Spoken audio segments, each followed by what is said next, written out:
more and more freedom. We ask you confidently as we ask in the name of Jesus our Lord, your Son. Amen. How to live in freedom. Marami pong tao nakakalungkot, buong buhay na lang, hindi na nakalaya. O kaya halos matatapos na ang buhay dito sa lupa bago nakaranas na lumaya ang isip, lumaya ang katawan, lumaya ang emosyon.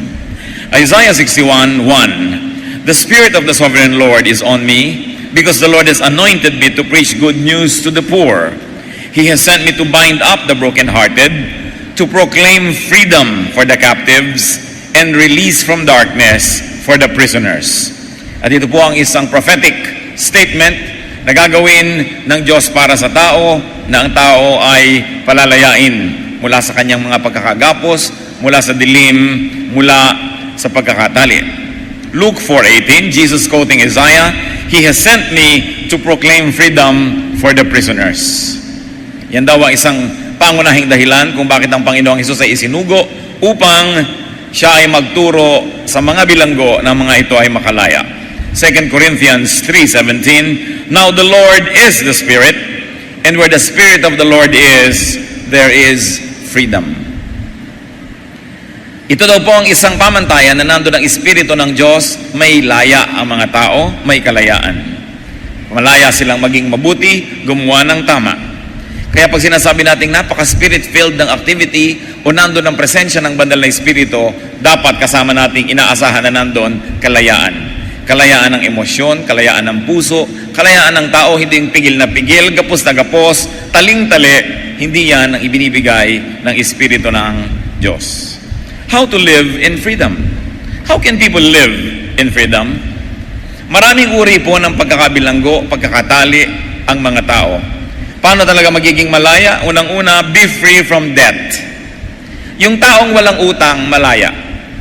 Yung taong maraming utang, nababawasan ang kanyang kalayaan. Kahit hindi nakakatawa yung joke ng nagpautang, tatawa siya kasi may utang siya eh. Kahit ayaw niyang magsabi ng happy birthday, kakanta-kanta siya ng happy birthday kasi may utang siya. Kahit na ayaw niyang gawin ng isang bagay, gagawin niya kasi nga siya ay nakatali sa utang. Kung gusto natin na maging malaya, iwasan ang pag-utang. Proverbs 22:7, The borrower is servant to the lender. Wala nang makakareklamo pa na patotohanan nito sapagkat ang Biblia mismo ang nagsasabi, ang nanghihiram ay nagiging alipin ng nagpapahiram.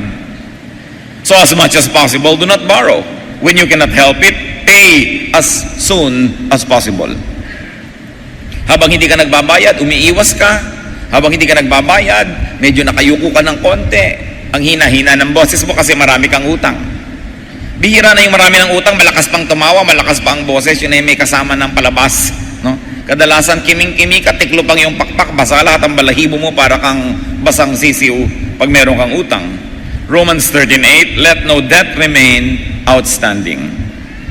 Kaya inuuna, pag nagkakapera tayo, nagbabayad agad ng utang, hindi yung kung ano-anong panghihinayangan mo. Ba't ang mga tao, pag may pambayad na, nanghihinayag na magbayad? Pagkatapos, iwas ng iwas, tago ng tago. Hindi yan ang ibig sabihin ng kalayaan. Another way to live in freedom is to be industrious, earn your needs. Kailangan ng tao ay masipag, kitain natin ang ating mga kakainin, kitain natin ang ating mga gagamitin sa buhay. Alam nga naman ang dami-dami mong gusto sa buhay, tas wala ka namang kinikita.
Ang dami-dami mong luho, tas hindi ka naman sapat na nakakaroon ng income. Proverbs 12:24, diligent hands will rule, but laziness ends in slave labor. Pagka daw masipag ang kamay, ang masipag na kamay na ito magtrabaho, ito rin ang magiging Panginoon, magiging pinuno. Pero ang mga tamad, ang kakawakasan nila, sila ay magiging mga alipin. Kung minsan, lalo sa ibang bansa, inggit na inggit yung mga ibang lahi. Sa ibang lahi, parehong nationality, dahil mas mayaman yung lahi A kaysa lahi B. Pero nakikita naman natin, masipag naman talaga yung lahi A. Bakit naman naiinggit pa yung lahi B? Ang tatamad naman nila. So kailangan ng tao masipag. Be financially independent. Be financially self-sufficient. Pagka ang kinakain mo, ginagamit mo sa buhay, sinusuot mo sa iyong katawan, ay kinikita mo, walang maaaring magpaliko ng iyong leeg kung saan o kaya magpaharap sa iyo, magpatalikod sa iyo kahit saan. Nobody can turn your head to face at any direction that this person wishes that you face when you are independent. Kaya kung tayo naman halimbawa ay mga bata pa, mga estudyante, di siyempre naturally nagkakaroon ng certain form of dependence, dalian ng pag-aaral at nang makatapos na para ka maging independent. Hindi para magmalaki o kaya ay mag-yumabang sa mga tumulong sa iyo, kundi para hindi ka na nangangailangan na lagi ng susunod-sunod. At ngayon kung sumasama ka na lang, dahil gusto mo talaga, hindi dahil napipilitan ka. Earn your needs. It's very important. Ang lahat naman ng tao ay dumadaan sa panahon siya ay malakas, siya ay mayroong pagkakataon, at hindi naman lahat ng panahon ay malakas ka at may pagkakataon, pero yung bating average ng tao ang mahalaga. Dumarating sa buhay yung wala kang trabaho, wala kang kita, talagang umaasa ka sa tulong ng iba, pero hindi naman dapat panghabang panahon na ganun ang buhay ng tao, para siya ay makalaya naman. Another way to live in freedom is to be strong. Hebrews 12:2, strengthen your feeble arms and weak knees. And to apply to our topic now, palakasin mo, hindi lang yung katawan, kundi yung kakayahan mo na makapamuhay ng hindi umaasa sa iba. Weakness attracts aggression. Kaya ang sinasabi ng iba na pupunta sa war, it's the only way daw to have peace is to go to war. Sabi ng iba, the only way to have peace in the world is for some nations to be very, very strong. Those very fully armed nations justify their armament because they say, if we are weak, nobody will respect us, they will conquer us. And then they will become the bullies of the world. Pagka wala daw magkakontra dyan. Weakness attracts occupation and subjugation. Kaya ang Pilipinas, lagi nalang pinagnanasaan at pinag-aagaw-agaw ng maraming mga bansa sa ating kasaysayan na yay totoo, sapagkat mahina ang bansa. Watak-watak, gulo-gulo, kanya-kanya, napakadaling sakupin. Pag mahina ang isang tao, parang sinasabi niya sa iba, halika, ako'y sakupin mo. It's important to be strong. Another way to live in freedom is be informed, be knowledgeable, be wise. 1 Thessalonians 4:13, we do not want you to be ignorant. Kailangan ang isang tao hindi mangmang, sapagkat ang mangmang ay nag-aanyaya ng pang-api. Ang mga mangmang ay nangaanyaya ng pagsasamantala ng mga marurunong. Kaya tinuturuan ang ating mga anak na maging marunong para hindi sila maging api-apihan ng iba. Tinuturuan natin silang maging magalang para kung piliin nilang maging magalang ay pwede, pero dapat kung piliin nilang hindi magalang dahil hindi dapat igalang itong taong kaharap nila, sila inaapit, kinakawawa, dapat may choice silang hindi maging magalang. Hindi yung pinalaki mo sa kamangmangan, pinalaki mo sa inferiority complex, pinalaki mo sa kababaang loob na lang, inaapi na ng iba, tinatapakan na ay tahimik na lamang na umiiyak sa isang sulok. Nagiging api. Hindi siya nagkakaroon ng kalayaan. Dapat alam ng mga tao ang kanilang mga karapatan, at alam niyo po yung kamangmangan napakalaking pang-aalipin.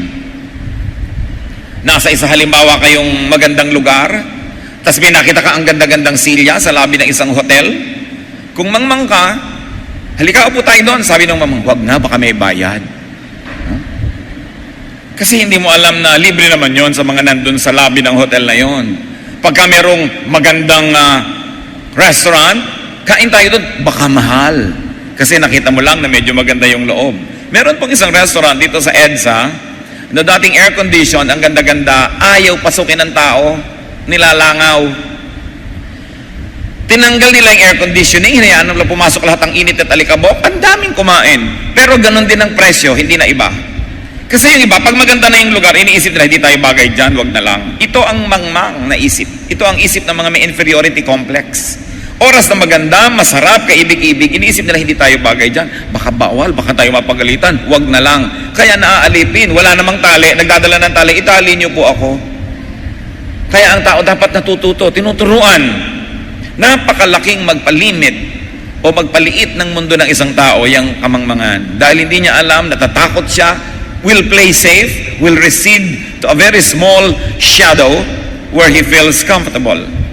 Ang trabaho pa naman ng salita ng Diyos, tanggalin ang kamangmangan ng tao at turuan siya na siya ay may dangal, siya ay nilikha sa imahe ng Diyos. Kawangi siya ng Diyos, hindi siya dapat na ganun-ganun lang na parang hanip.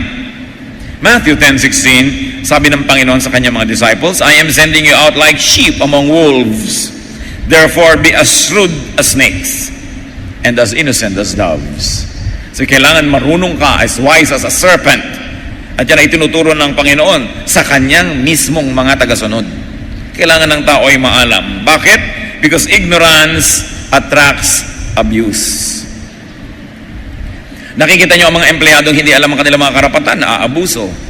Nakikita nyo ang mga kababaihan na hindi alam ang kanilang mga karapatan, naaabuso. Ganon din ang mga bata. Lahat ng mga merong tinataglay na kahinaan sa lipunan, dapat alam nila. They should be informed. Another way to live in freedom is to be discerning concerning religion, concerning religious restrictions. Napakarami pong ibinagbabawal ng mga relihiyon, iba't ibang anyo, pangalan, brand ng relihiyon, pero pare-pareho yan na napakaraming ibinagbabawal. Kaya ang pinakamalaking nagtatanggal ng laya ng tao sa mundo, bukod sa batas ng gobyerno, ang mga kaugalian at itinuturo ng relihiyon. So be discerning concerning religious subscription. Be discerning in religious followership. Kasi hindi lahat ng ipinagbabawal ng relihiyon ay ipinagbabawal nga ng Diyos. Be discerning in your religious involvement and membership. Bakit? Because even scriptural teaching is seldom just a point. It can be a line or a phrase. Ano mo ating tinutukoy? Pag kayo ay sobrang nahumaling sa isang religious thought, isang religious group, isang religious philosophy or doctrine, ang ituturo nila ang katotohanan, isa lang tuldok. Ito ang katotohanan. Sa labas nito, mali na lahat. Kaya dapat nandun ka sa katotohanan na yon. Pero ayon po sa ating napakatagal ng pag-aaral ng Biblia at pag-observe sa napakaraming nag-aaral din at sumusunod din, kadalasan ang katotohanan ay hindi lang isang tuldok. Kung minsan ay 3 sunod-sunod na tuldok, kahit alang napili mo dun sa 3, tama ka. Kung minsan ay 4, 5 tuldok, marami, mahaba-haba, 15 tuldok, pare-pareho pala na tama lang, iba-iba lang ng pananaw at iba-iba ng hilig ka na sundan, pero hindi ka naman lumabas sa Biblia kahit sumunod ka ron. A case in point, sa baptism na lang. Kung gusto niya talaga ng immersion, napakaraming verses na malinaw na immersion. Pero yung mga naniniwala sa sprinkling, hindi rin sila mauubusan ng verse na magpapatunay na pwede yon. Yung naniniwala sa pouring, hindi sila mauubusan ng verse na nagpapatunay. So anong conclusion? Hindi lang isang form. Ang mahalaga yung espiritu mo, naiintindihan mong kahulugan nun, at kung anong form yung bagay sa'yo, yung kaya mo sa pagkakataon at limitasyon ng iyong katotohanan sa sandaling iyon, edi yun ang iyong gawin. Ngayon, to play safe, at kaya mo naman, meron man maraming tubig, di ilubog mo ng buong katawan mo para wala ng kulang. Total, mababasa ka na rin lang. No? Pero hindi mo naman dapat lait-laitin yung nawisik-wisikan lamang. No? Dahil meron ding verse na pinanghahawakan yan. Yung mga, ang gusto ganito lang ang ugali ng mga babae at kilo sa church, may verse na hahawakan yan. Meron namang nasabing, mas maraming pwedeng gawin ng mga babae sa church, may verse din hahawakan. Bakit mo ngayon pagsasabungin ng mga verses? Pareho lang naman na meron, sasabihin mo, parehong pwedeng gawin kasi parehong may reference. Ngayon, paano tayo pipili kung alin ang gagawin? Di ko rin mas mabuti sa atin, mas mainam, mas bagay, mas hiyang, di yun ang sundin natin. Total, parehong may verse din. And this is what we mean, freedom. Hindi ka masyadong limitado. Marami mga tao naglalakad sa kalye, doon lang tumutungtong sa puting guhit sa gitna. Ang lapad-lapad ng kalsada, doon lamang sila sa puting guhit dumadaan. Bakit? Kasi yun lang ang sinasabi ng religious group nila na pwede, lahat hindi na pwede. Ang liit-liit tuloy ng mga mundo nila. It is mostly a business of interpretation, application, and emphasis. You know, religious groups have to sell. They have to appeal to certain types of people. So they have to have a very specific specialty that they would like to say, this is what makes us different. This is the reason why you should go to us and not to the others. But this is now the age of information, the age of reason, the age of knowledge. Hindi na nasosolo ng mga nagseseminaryo ang karunungan. Buksan mo lang ang computer, makukuha mo na lahat ng mga karunungan. Ang mga binabasa din nila ay mababasa mo rin. Ang maraming paliwanag ay makikita mo rin. Dapat ang tao nagsasaliksik.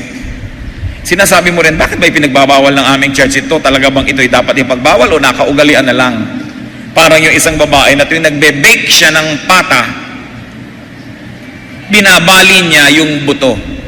Ang hirap baliin ng buto ng pata. Bali siya ng bali.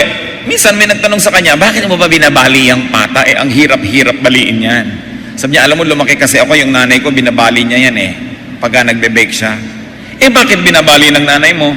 Di ko alam. Talagang binabali lang niya, so sinusundan ko na lang yung nakagawian. Salamat na lang at buhay pa yung nanay. Natanong-tanong, bakit niyo po binabali ang buto ng pata na inyong ibinibake? Sabi, kasi ang liit-liit ng oven namin. Yun naman pala yung dahilan. Itong anak, ang laki-laki na ng oven, binabali pa rin yung pata. Kasi sumusunod lang siya sa kaugalian, hindi naman pala kailangan sundan yun.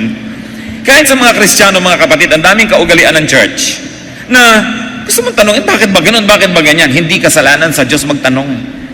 Sa pagkasabi nga ng Diyos, come, let us reason together. Alam niyo yung mga marurunong, hindi natatakot matanong. Ang natatakot matanong, yung wala maisagot. Kaya mga matatanda na walang maisagot, nagtanong ang bata, paano po ganyan, bakit yan? Paglaki mo, malalaman mo rin, yun ang sagot. Kasi hindi nila masagot no? Okay, tanong ka ng tanong, alis dyan. Kasi natatakot silang mabunyag na hindi nila kaya sagutin. Pero kung ang dami mong isasagot, ang tuwa ka nga, may nagtatanong. No? Kaya ang Diyos hindi nagagalit na natatanong. Basta ang pagtatanong hindi rebellious, kundi naghahanap ka talaga ng sagot. Dapat ang tao, pati ang kanyang mga religious tradition, nire-review niya. Dahil baka siya'y nakukulong, napipiit, nababawasan ng kasiyahan sa buhay na hindi naman kalooban ng Diyos at wala namang kabagay-bagay para paghirapan. And within the scripturally so-called correct and acceptable, choose where you want to be. Choose where you can be most free.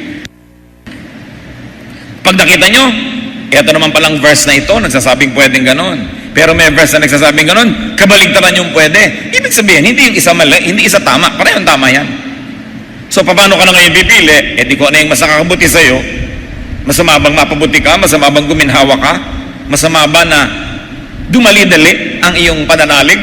So, kung ano yung hiyang, basta't meron ka pa rin tinutungtungan at pinagbabasihan at hindi mo naman talaga binaloktot para lamang masunod mo ang iyong kagustuhan. You should choose even the religious community in which you will live and thrive. Sa dami ngayon ng choices ng tao, napakalaki ngayon na kaginhawahan. Na humahanap ka, saan ba church ko gusto talaga maglumago? Sa church ba na silent night ang kanta o yung joy to the world? Sa church ba na ang ganito ang kasuotan o ganon? Sa church ba na ganito ang emphasis o ganon? Kasi lahat naman yan tumatawag sa isang Diyos. Lahat yan ay nakabase sa Biblia. So ngayon, ang pamantayan mo na, saan ka ba hiyang? Saan maluwag-luwag ang iyong dibdib? Sapagkat ang gusto ng Diyos sa tao, nandun siya sa hiyang, nandun siya sa maluwag ang kanyang kalooban. Nakita niyo ang mga halaman, pati yung mga halaman ay kani-kanya nang dinaglalagyan. Ang mga orchid doon sa medyo nakalilim kasi maiinitan sila, mamamatay. Yung mga lumot doon sa mga basa at madilim. Yung mga cactus nasa sandy soil at doon sa mainit na mainit. Bougainvilleas and other flowering plants should be in the sun. So kanya-kanyang lugar, ganon din ang mga anak ng Diyos. Sapagkat nilikha niya tayong iba-iba, unique ang bawat isa, hanapin mo kung sa kahiyang. Ganon din sa iyong religious community. Meron naman kasi dahil iba ang iyong disposition, iba talaga ang karakter mo, ang magiging tingin mo na ngayon sa religious community ito, nananakal, nanggagapos, napapaliit ang mundo mo, pero meron namang tuwang-tuwa doon sa lugar na yon kasi ganon ang gusto nila. So hanapin mo dapat kung saan ka hiyang. Iba-iba kasi yan kahit iisa ang Biblia. At hindi naman yung isa, kung pa iba, masama na siya. Siyempre, masama siya sa point of view nitong kabila dahil nagko-contest sila. Pero kung sinasabi mo, paano ko tatawaging masama ang isang pananalig na may tinutuntungan din naman na turo ng Diyos at salita ng Diyos? So the truth is not always just a point. Sometimes it is a phrase, sometimes it is a line. And no matter what point on that line you stand, you are still standing on the truth. Ilan sa mga halimbawa po ng mga pagbabawal, pagtatali na nasa Biblia mismo. 1 Timothy 4:3. They forbid people to marry. and order them to abstain from certain foods, which God created to be received with thanksgiving by those who believe and who know the truth. So sa 1 Timothy may tinutukoy sila na ilang mga tao na nagtuturo naman na ito hindi mo pwedeng kainin, ito pwede mong kainin, bawal na mag-asawa, wala mag-aasawa, masama yan. So nakikita niyo po na ito'y pinabubulaanan ng 1 Timothy 4:3. However, there were people who were teaching it. Kawawa naman kayo kung doon kayo napasama sa grupo na yon. At yan ang nararamdaman ko minsan pag nakakakita ako ng mga karatula ng iba't ibang mga religious groups. Madalas po kasi ang inyong lingkod, naglalakbay sa mga lalawigan. Natutuwa ako, ay salamat, merong Christian church dito. Pero kung minsan may kahalaw ring lungkot. Kasi yung church doon sa bayan na yun, sobrang higpit. Bawal sumaya. No? Kasi ko, mabuti nakarating dito ang ebanghelyo, ang salita ng Diyos, pero kawawa naman sa dinami-rami ng uri ng churches, ito pa ang dumapo dito. So sigurado ang mga tao dito marirestrict, liliit ang mundo nila, at magiging self-righteous, tuturuan sila ng separatism, tayo lang ang tama, lumayo kayo sa iba. Nahabag ako, at the same time, natutuwa rin dahil Biblia din naman yung nakarating sa kanila. Colossians 2:21-23, do not handle, do not taste, do not touch. These are all destined to perish with use because they are based on human commands and teachings. Such regulations indeed have an appearance of wisdom with their self-imposed worship, their false humility, and their harsh treatment of the body, but they lack any value in restraining sensual indulgence. Here in the book of Colossians, ano po naman ang tinutukoy? Yung marami mga turo din ng iba. Huwag kang hihipon yan, huwag kang hihipon ito, huwag kang malang titikim ng ganyang mga bagay. Sabi na ko, nonsense. Pinapaliit lang yan ang mundo mo, mukhang banal yan, mukhang tama, pero wala naman talaga yung halaga, kasi hindi naman talaga yan masusupil yung mga masasamang ugali ng tao. Pipilitin mo lang mga taong maging hipokrito, itago ang mga katotohanan tungkol sa kanilang sarili, hindi ibunyag ang kanilang mga kahinaan at mga bisyo, tuloy hindi magagamot. Kasi pag sobrang higpit naman, ang nangyayari, ang mga tao, nagpapanggap, nagbabalat kayo para patuloy silang maging katanggap-tanggap. Hindi lumalabas ang katotohanan, tinatakpan ng sugat, hindi nalilinis o napapagaling. Sa Colossians 2:6, ibang uri naman ng mga gulo sa loob mismo ng iglesia ang pinag-uusapan. Therefore, do not let anyone judge you by what you eat or drink, or with regard to a religious festival, a new moon celebration, or a Sabbath day. So yung iba, huy, Sabbath ngayon, ba't hindi ka nagsasabak? Ganyan, dinajudge ka. O, bakit ka nag-celebrate pa ng mga ganyan-ganyan? Hindi ka na dapat nagaganyan. O, bakit ka kumakain yan? Ba't ka umiinom nito? Sabi nyo, hayaan nyo nga sila. Huwag nyo silang hayaan na silang naguhog sa inyo. Ang mahalaga ay inyong budhi ay malinis. At ang ginagawa nyo, alam nyo, wala kayong nilalabag na salita ng Diyos. Don't let the traditions, the tastes of others be imposed upon you. Especially religious restrictions on diet. Kami ganoon. Lahat tayo nananagot sa Diyos. Kung ayaw ba nilang kumain, di hayaan mo sila.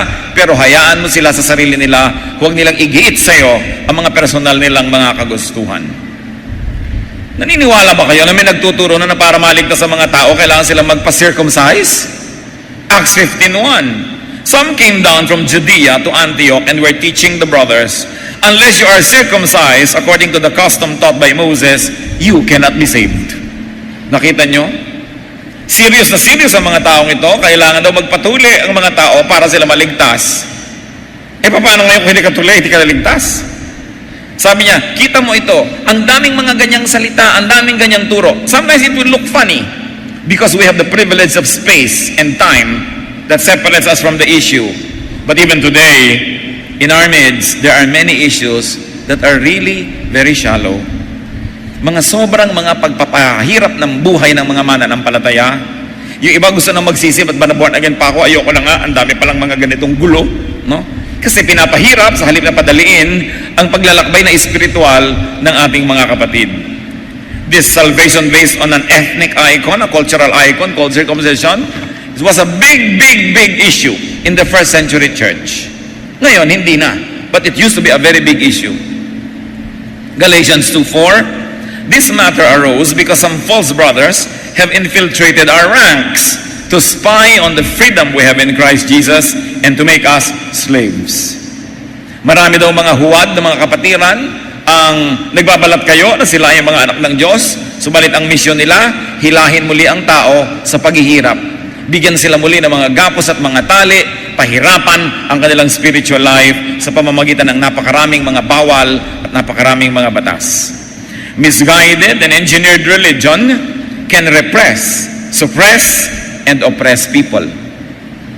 In fact, next to naked oppression, siguro ang pinakamalala na is religious oppression that is not easily discernible because it puts on the face of spirituality.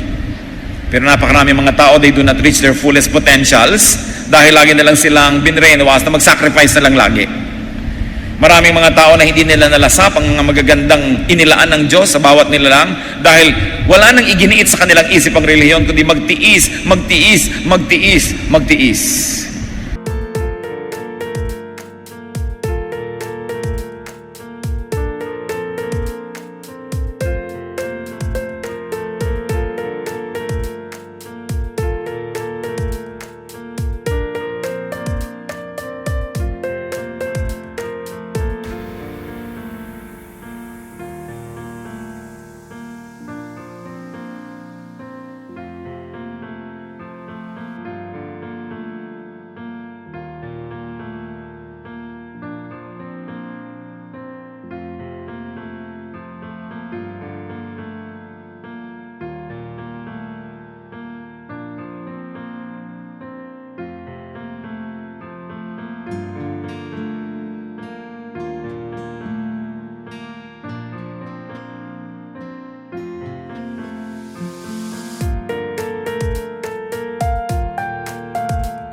Kaya nga ganoon na lang ang tiniis ng Panginoong Jesus para mabawasan ng malaki ang titiisin ng tao. Sabi niya, I came that you might have life and have it abundantly. Have it to the full. Ang kalooban ng Diyos, ang tao ay magkaroon ng buhay na masagana, masaya, kaibig-ibig, maluwag, kapakipakinabang, at kanais-nais. Hindi tayo nilikha ng Diyos para tayo pahirapan. Kaya dapat tinitingnan natin, Diyos ba ang may gusto nito o relihiyon lamang? Iba-iba kasi ang scholarship. Iba-iba ang emphasis. So, doon sa ang ina-emphasize ay yung gusto mo. Hiyang kasi sa'yo yun. Hindi masama yun. Sasabihin ng iba, naku, umalis sila sa atin, lumipat sila doon sa kabila kasi yung hilig nila na ibibigay doon. Bakit masama bang hanapin ang hilig ng tao? Sabi nga ng matatanda, kung saan nakahilig, doon bumuwal. Kung ang pinagkakahiligan mo ay hindi naman masama. Hindi naman alam mo na lumalapag ka sa salita ng Diyos, tapos doon ka pa humihilig. Siyempre, sumasama yan. Pero masama bang pasayahin ng tao ang sarili niya? Masama bang hanapin kung saan kahiyang at saan maluwag ang iyong dibdib? Another way to live in freedom, be with your kind. Ang hirap naman siyempre kung pusa ka, tapos ang kabarkada mo, puro aso. Mahirap yon. Be with people of like minds. Ang hirap din halimbawa na ang babaw-babaw mo, tapos ay lahat na kabarkada mo, sobrang malalim ang isip. O kaya ang lalim-lalim mo, tapos ang kasama mo, puro mababaw. Parehong mahirap yon. Kaya dapat hinahanap mo kung yung mga kamukha mo, doon ka sasaya. You know what? One of the highest forms of happiness is to be with people who think like you. Ang hirap-hirap na ang kasama mo, lagi mo pinapaliwanag ang sarili mo, lagi mo siya kinukumbinsi, lagi mo siya sinusuhulan, pinipilit, tinatakot para lang sumama sa iyo kasi ibang takbo ng utak. Napakasarap nung ang kasama mo, yung sang-ayon sa iyo ang pag-iisip din. Magkatingin na lang kayo, nagkakaintindihan na kayo, natatawa na kayo kahit walang paliwanag. Di ba napakasarap ng ganun sa buhay? So, kung ikaw naman ay walang kapera-pera, huwag ka nang umasam na laging bumabarkada sa mayayaman. Tingkainan, lagi ka na lang nagpapanggap na busog. Palibas at wala kang gagastahin. Di sumama ka sa mga kapwa natin gutom para kahit konti lang ang pera mo, mukha ka ng mayaman. Dapat kinikilala mo, saan ka ba dapat nakikibarkada para ka rin masaya? Proverbs 22 verse 7, the rich rule over the poor. So nagso-social climbing ka, ano mangyayari? Magiging chimay ka ng mayayaman, natural. Nagso-social climb ka Lagi ka na lang nakikiramdam, kakaba-kaba. Do you want to spend your whole life that way? Find the birds of your feather, and with them you flock together para ka masaya sa buhay. If you cannot afford it, do not hang out with the rich. You will end up becoming a servant. Really, whether you like it or not, you will end up becoming their servant. Do not hang out with chauvinists.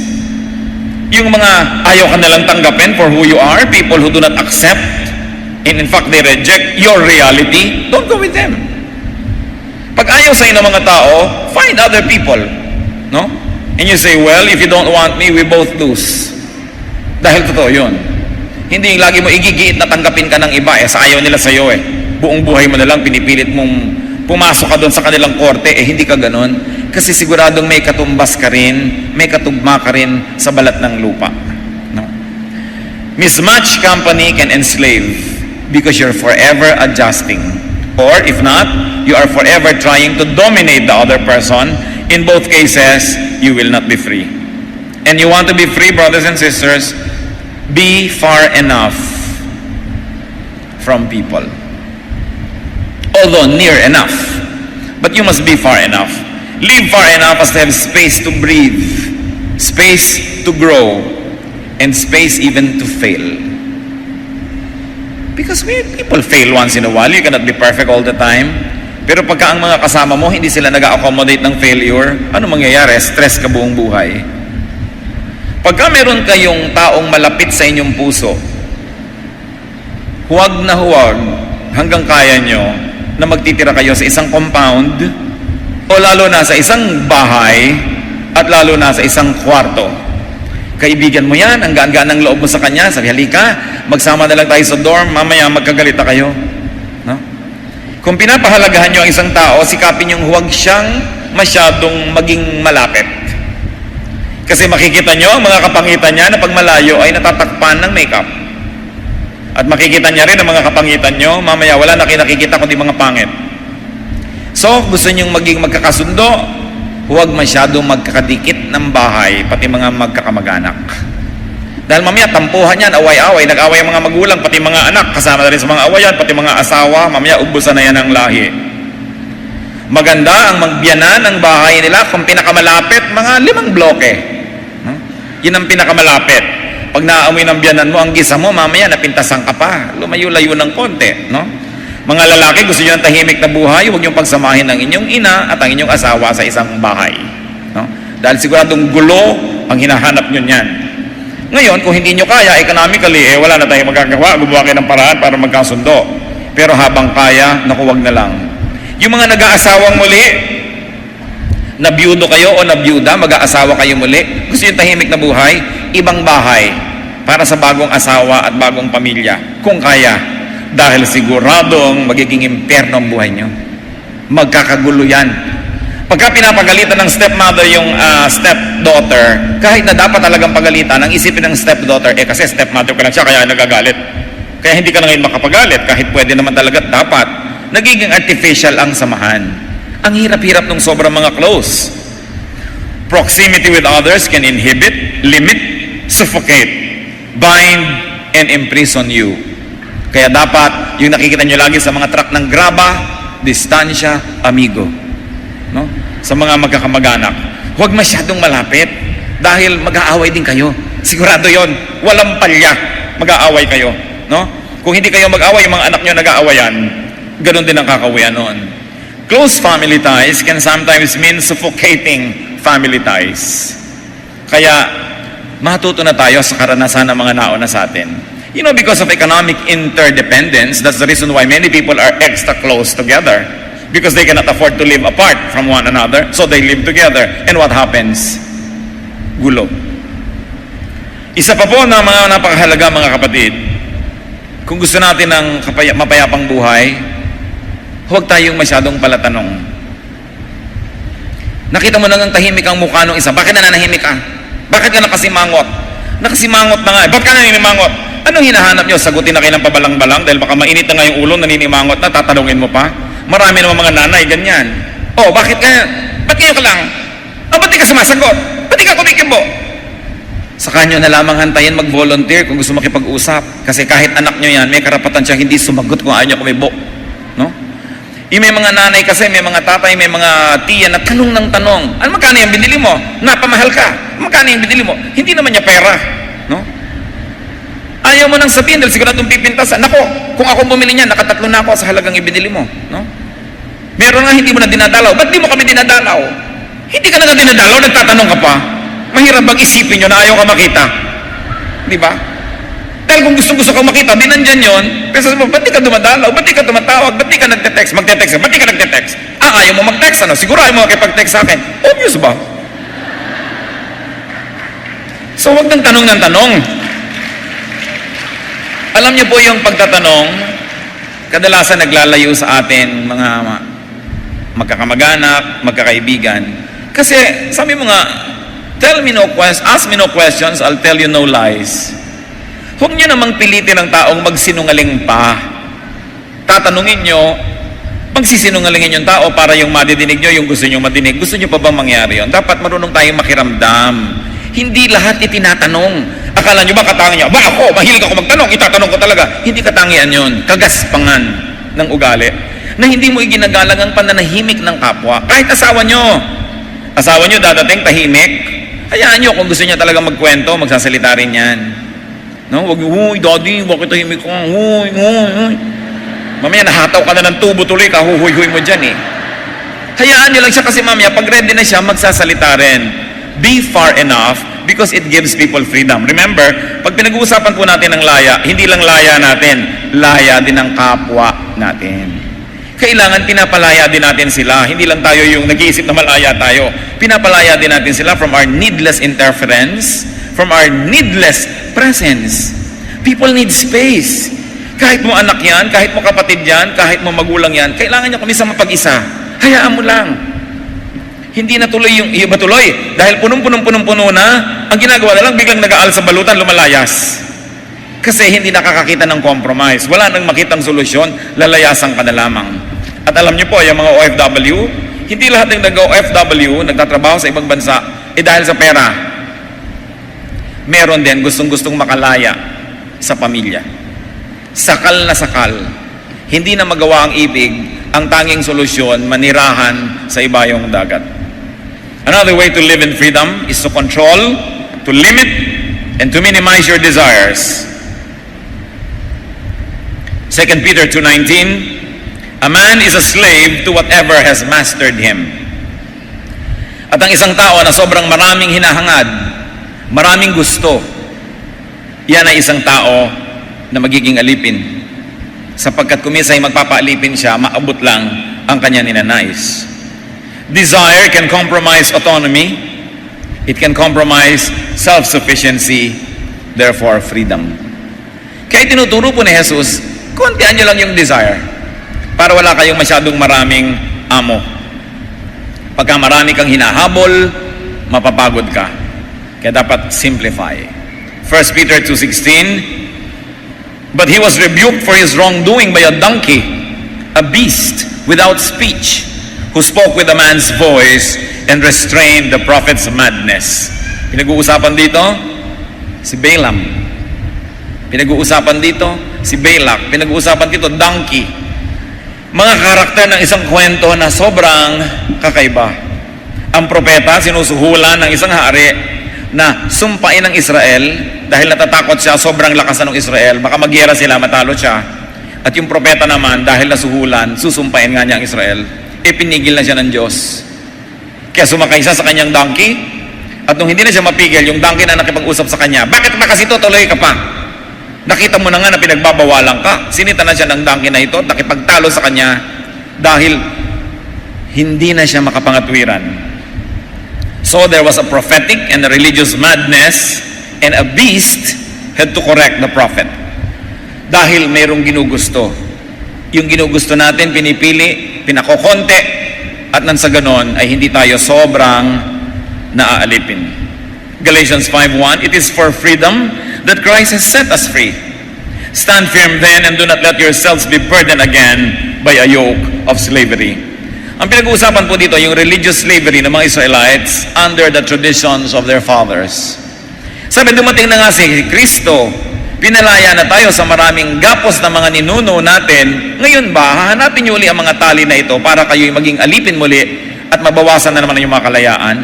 So ang tinuturo is really freedom in Christ, not licentiousness. Hindi gawin ang lahat ng gusto at bawalang maisipan, kundi bawasan ang mga dinadala na hindi naman hinihingi ng Diyos. You really want to be free? Travel light. Naranasan nyo na ba na kayo ay nagbiyahe Napagod na pagod ang mga braso nyo sa pagpapanggap na yung inyong hand carry or carry-on luggage ay magaan para lang hindi kayo bawalan ng airline personnel. Pero sa angkasin bigat ng Paracale Mines, ang mga dala nyong corned beef, no? At mga kung ano-anong mga delata at mga shampoo para lang makapagpasalubong kayo sa buong barangay, talagang kubang-kuba ka na sa carry-on luggage mo. Umakyat manaog ka ng mga hagdan, tumawid ka ng kehahabang mga lakaran, sumampa ka ng mga eroplanong dala mo yung kebigat-bigat. Ang hirap gawin. Pero ginagawa natin dahil mapagmahal ang mga Pilipino sa kanilang mga kamag-anak. Alam nyo, kung hindi lang natin paghahanapan ng pasalubong ang mga nagbabalik bayan, dadalas ang kanilang mga uwi. Hindi naman mahal ang pamasahe sa eroplano, kaya nila. Alam nyo kung ano ang nagpapahirap sa kanila? Yung pasalubong. At yung lahat umaasa na sila ay i-blow out. Kung 20 days dito si Balikbayan, 20 days siyang taya sa lahat ng gastusan. So hanggang hindi ka bangkay, hindi siya uuwi. Kaya umuwi lang ngayon pag may patay Di ba? O kaya pag may naghihingalo. Kasi pag may naghihingalo, wala namang umaasang may pasalubong pa siyang dala. Pero kanyo, uuwi lang ng ordinaryo, napakahirap gawin dahil dito sa mga mabigat na dapat mong dalhin. It's so nice to travel light. Kung kayo may mga kamag-anak, sabihin nyo sa kanila, alam nyo, magbakasyon lang kayo, huwag ka na magpasalubong. Huwag ka na magdala, meron naman dito ng mga yan. Sige na, hindi ka laging ikaw maglilibre. Gusto ka rin naming makita, ililibre ka rin namin. Nakita nyo, dadalas ang uwi. Hindi mahirap bumili ng ticket sa eroplano. Ang napakahirap, yung daming umaasang kamag-anak. So travel light. Sa pagbabiyahe, nakita nyo ba kuminsan, wala siyang dala, kundi ang liit-liit na bag, lakad siya ng lakad. Sabi nyo, ang sarap naman ang buhay nito. No? Ganon din ang ating buhay espiritual. Kung wala ka masyadong maraming dalang bawal, maraming dalang ka mga hang-ups, marami kang dalang mga kung ano-anong mga negative thoughts, gagaan ang iyong buhay. Hebrews 12:1, let us throw off everything that hinders and the sin that so easily entangles, and let us run with perseverance the race marked out for us. Kaya gusto nyong malayo ang marating, mabilis ang takbo, bawasan ninyo ang inyong mga dala-dalahin. Kailangan pagaanin ang buhay. Marami pa tayong dapat pag-usapan, subalit sapat na yan para ngayon. Ano ang ating gustong bigyan ng diin, mga kapatid? That Jesus wants you free. Jesus wants you to live in freedom.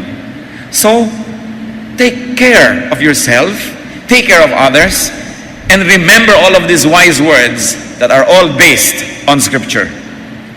Gusto ng Diyos, gumaan ang buhay ng tao. At kung tayo nagkakaroon ng religious experience, religious affiliation, religious activity, dapat ang bunga niyan lumalaya, hindi lumiliit ang mundo ng tao. Salamat po, O Diyos, dahil kayo'y mabuti sa amin. Dahil gusto nyo kaming lumaya. Ituro nyo nga po sa amin, Panginoon, kung ano mga iniimbento namin tali na nagpapahirap din sa aming sarili. Yung antas-tas ng aming mga pride na pati gusto namin kausapin, hindi namin makausap dahil sa pride namin, nakukulong tuloy kami. Yung ignorance, yung sobrang mahiyain, wala nang magawa sa buhay dahil lagi na lang nahihiya, wala nang makain, wala nang mapuntahan, wala nang maranasan dahil laging nahihiya. At ipaalala nyo rin po sa amin, Panginoon, na isang napakalaking tali, yung tampurista. Tampo ng tampo, napakaraming hindi kinakausap, napakaraming nilalayuan, napakaraming iniiwasan, at napakaraming tuloy pagpapalang hindi natatanggap dahil tampo ng tampo. Ituro nyo sa amin, Panginoon, na matuto kaming makibagay maging sa aming mga kamag-anak, maging doon sa mga matatawag na mas bata sa amin, o kaya meron kaming otoridad.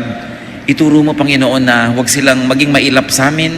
Turuan mo kami nung asal na hindi nakakainis, hindi nakakasawa, hindi nakakapagod kasama, para kami samaan.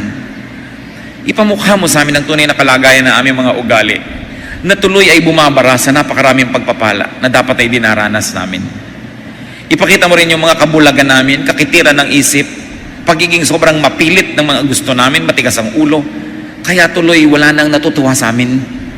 At kami tuloy ay nalalayo, nakukulong at napupuwera sa kanilang mga mundo. Ipakita mo rin, Panginoon, yung mga religious traditions na hindi naman kailangan pagdusahan dahil hindi nyo naman hinihingi.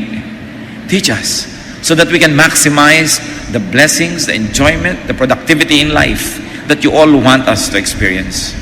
You want all of us to experience this, O God. Teach us. Magbulay-bulay tayo sa katahimikan, mga kapatid. Isipin natin, sino ba ang gumagapo sa atin? Ano? Palayain ang ating mga sarili mula sa mga ibang tao na gumagapo sa atin.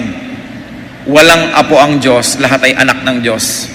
So kahit ang mga tao may otoridad, hindi sila Diyos. Hindi sila dapat payagan na paliitin ang ating mundo, ikulong tayo, kawawain, apihin. We have a life to live. And that life, we report to God. So kailangan na palayain natin. Gagawa kayo ng paraan para kayo makalaya. Kung kayo ay sinisikil, tinatali, iginagapos ng kapwa, tao lamang, kahit sino pa siya, tao lang tayo pare-pareho, tayo lahat ay anak ng Diyos. Kailangan ng tao ay malaya. At pag-aralan din natin, mga kapatid, baka naman kayo ang nanggagapos sa iba. Baka kung matanda lang kayo ng ilang paligo sa kapatid nyo, ay sobra nyo ng kawawain, apihin. No? Baka naman kung kayo ang nagbibigay ng pera, ay kayo na lang lagi ang nasusunod. Baka naman tayo na ang nagkukulong sa ating kapwa. It is not the work of God, therefore it should not be our work. Siyasatin mo kami, Panginoon. Una, kung kami biktima na hindi kami malaya dahil sa iba, ituro mo sa bawat isa kung paano palalayain ang sarili sa tulong nyo. Alisin mo, Panginoon, sa amin at kami man ay gagawa ng paraan mawala yung inferiority complex, yung pagigibahiyain, hindi makakibo, hindi masabi ang gusto, lagi nilang sunod-sunuran sa gusto ng iba. Teach us to be free, O God. Not licentious, not rebellious, not unruly, but free in accordance with your will. Pero ang mas mahalaga, Panginoon, hinihiling namin, ipakita mo sa amin ngayon kung may mga tao kaming ikinukulong o itinatali, kinakawawa, dinodomina. It should not be our work.